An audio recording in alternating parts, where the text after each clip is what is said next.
Di Pulau Saparua terdapat beberapa negeri yang masing-masing menyimpan kisah dan jati diri. Salah satunya adalah negeri Ihamahu, sebuah negeri yang dikenal dengan kekayaan budaya, sejarah perjuangan, serta semangat masyarakatnya dalam menjaga warisan leluhur.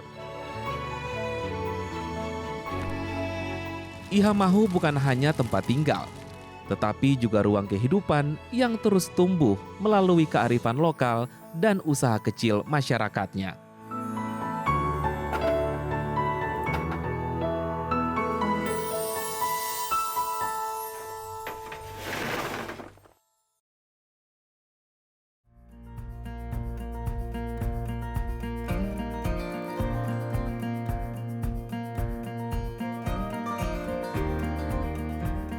Di balik kesederhanaannya, negeri Ihamahu menyimpan kekuatan ekonomi lokal yang tumbuh dari tangan-tangan terampil para pelaku UMKM. Salah satunya adalah Ibu Yanti Kipu, pelaku usaha kecil yang dengan tekun mengolah makanan lokal khas Maluku. Beta mulai merintis menjadi pelaku usaha di negeri ini sejak tahun 2018. Kalau belajar utuh dari 2018 itu sepenuhnya, kalau dari kecil memang sudah biasa lihat, cuman saya pernah buat, tapi di 2018 karena beta sebenarnya tinggalnya di Papua, cuma karena mama sudah tua, beta pulang untuk jaga mama. Dari situ beta mungkin harap mama untuk kerja. Beta yang bekerja supaya bisa lihat mama. Dulu beta sekolah setelah SMP, SD di sini, SMP beta ke Papua, Sorong. Di sana beta sekolah sampai SMA, terus beta lanjut kuliah. Beta sebenarnya semester 8 untuk pendidikan ekonomi. Cuman beta yang melanjutkan sampai selesai, beta kembali lagi ke Sorong karena beta punya suami, sudah punya anak-anak, kembali ke Sorong. Akhirnya tinggal di Sorong, cuman karena lebih tua, mama sendiri di sini. Akhirnya beta pulang jaga mama dan melanjutkan mama punya usaha. Tak hanya kenari, sagu dan gula merah juga menjadi bahan dasar setiap olahan yang ia buat. Dengan resep turun-temurun, setiap potongan cemilan bukan sekedar makanan, melainkan wujud kecintaan pada warisan kuliner sekaligus perjuangan untuk menyambung hidup keluarga dan menjaga identitas Ihamahu. Dari adonan hingga meja jualan, perjuangan Ibu Maryanti bukan sekedar membuat makanan, tetapi menjaga identitas rasa Ihamahu sekaligus menopang perekonomian rumah tangga. Bangun pagi jam 5, alarm bunyi, pasti bangun karena harus masak bubur untuk mama.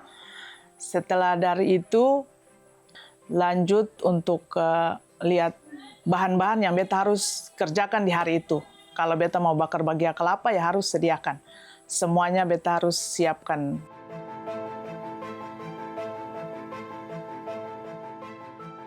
Sebenarnya beta yakin untuk kerja ini. Beta lihatkan tuh kayak terlalu ribet, capek sebenarnya.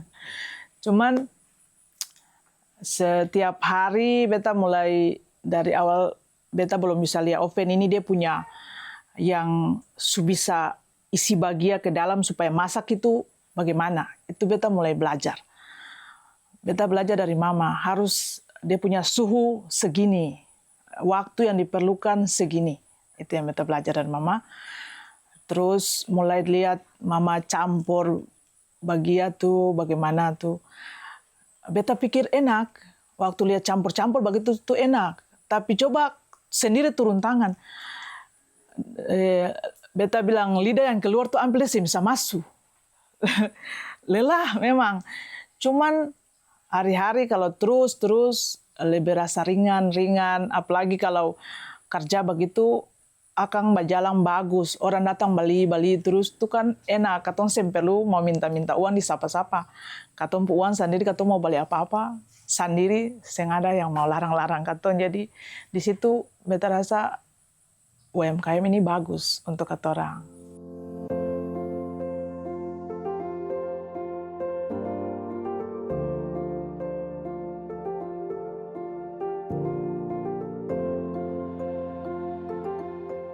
Yang beta produksikan di sini ada sagu tumbuh, ada roti kenari, bagia kenari, serut kenari, bagia kelapa, sama serut kelapa.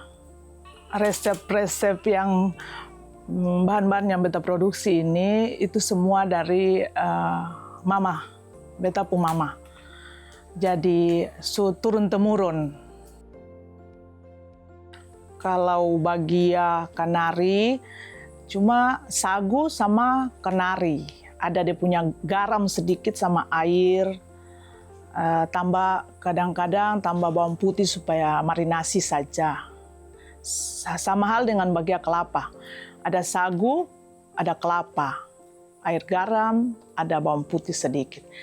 Kalau serut kelapa ya harus ada tepung sagu, sama gula merah, sama kelapa yang diparut.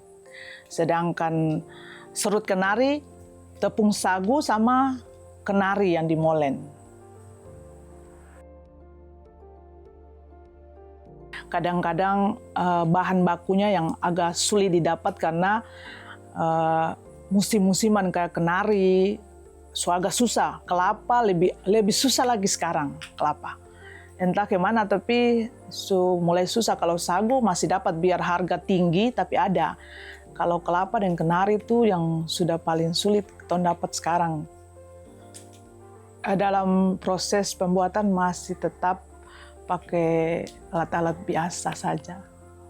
Molen masih molen tangan. Kan ada yang sekarang sudah pakai cok, tapi kita masih campur bagia juga. Biasanya ada orang yang suka pakai mixer besar, tapi kita masih tetap ulek pakai tangan. Sangat penting kalau saya pakai tangan karena dari situ kita sudah bisa rasa ini sudah pas belum. Soalnya kita kan tidak pakai takaran. Kenari harus ukuran berapa, sagu ukuran berapa. Tapi kalau dengan tangan kita sudah bisa tahu, oh ini sudah pas sudah.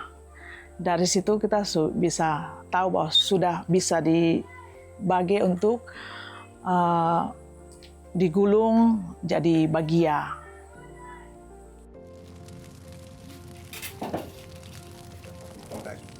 Bagi beta pribadi, beta tetap pertahankan itu karena seiring berjalan waktu, zaman mulai berubah dengan alat-alat yang begitu canggih.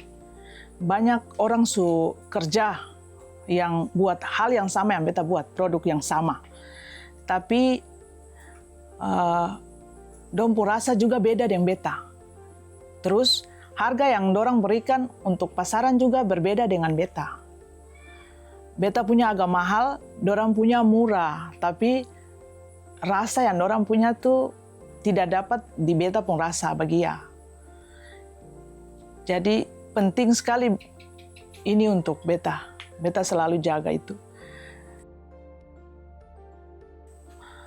Untuk mengatasi tantangan-tantangan itu, yang pertama rasa yang beta punya beta yang mau ubah.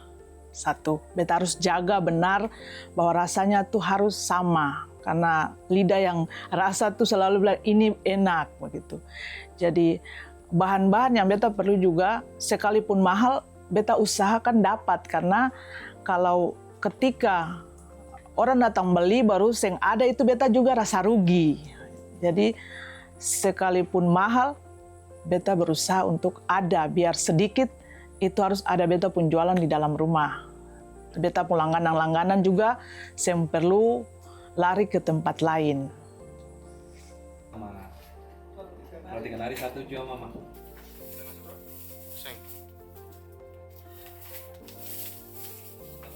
Produk-produk makanan ini beta jual bukan cuma di rumah saja. ada langganan, ada juga toko-toko yang ambil, toko orang Cina itu biasa ambil, atau orang Belanda yang datang untuk jual, katanya jualnya di Belanda, pasar malam begitu. Respon masyarakat terhadap bahan-bahan makanan yang saya buat baik. Jujur, selama ini tidak ada komplain apa-apa, malahan selalu datang komentar-komentar yang baik, karena apa yang saya buat rasanya masih sama dengan yang Mama buat, tidak berubah rasa. Sekalipun beda koki, banyak kali beda koki, beda dia pun rasa, cuman menurut orang yang beli masih tetap sama rasanya. UMKM yang sementara beroperasi sekarang di negeri Ihamahu, semuanya berbasis kepada sagu.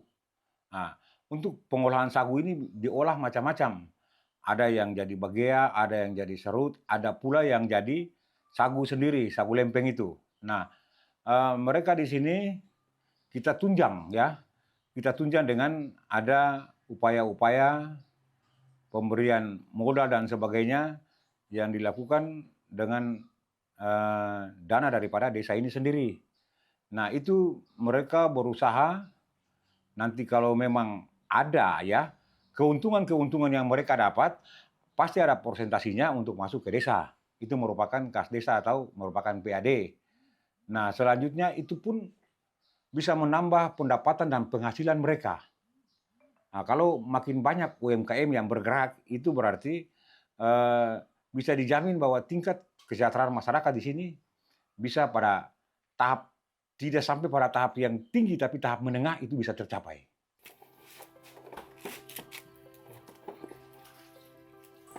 Harapan beta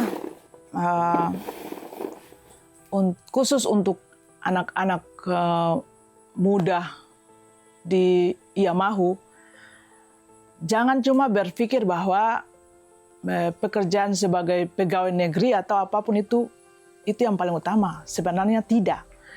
Di sini kita punya sagu, kita punya kelapa, kita punya kenari, kita punya oven yang memang sudah dari turun-temurun dari nenek moyang kita sudah sediakan untuk kita.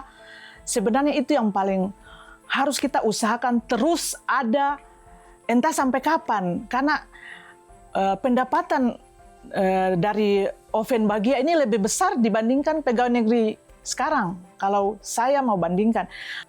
Jadi harus belajar untuk tahu tentang resep-resep yang ada supaya bisa melanjutkan itu. Yang harus pertama melanjutkan. Kalau cuma sibuk bahwa harus jadi pegawai negeri, cuma sibuk dengan pegang HP, satu saat Ihamahu tidak ada punya produksi bagia lagi. Karena memang keadaan sekarang anak-anak lebih banyak berpikir bahwa pegang HP atau duduk di kantor, toko-toko, mal-mal itu lebih enak. Mereka tidak berpikir sampai bahwa warna bagia ini justru yang kasih dorang bisa menghidupi dong punya generasi ke depan. Jadi memang harus ada pembelajaran untuk anak-anak yang baru mau bertumbuh, yang mulai masih muda yang ambil keputusan untuk menikah, harus belajar supaya ke depan bisa menggantikan katoran-katoran yang lebih tua begitu. Untuk ketong semua anak-anak muda, orang tua yang berasal dari Maluku, yang merasa diri punya Maluku, katong memang harus terus kembangkan UMKM yang ada di Maluku, khusus sagu, karena kita semua hidup dari sagu.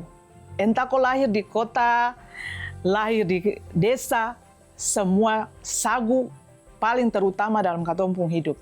Terpenting itu sagu. Terus menikmati sagu sampai hari ini. Jadi jangan sampai katong punya tradisi ini akan hilang cuma gara-gara roti, gara-gara ayam, pizza atau apapun itu. Sagu itu lebih penting, lebih bikin katong kenyang.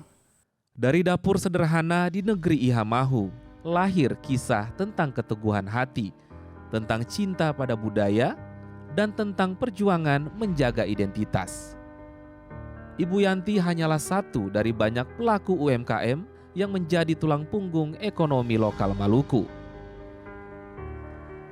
Melalui tangan-tangan terampil mereka, tradisi tidak hanya bertahan, tetapi juga terus hidup dan berkembang.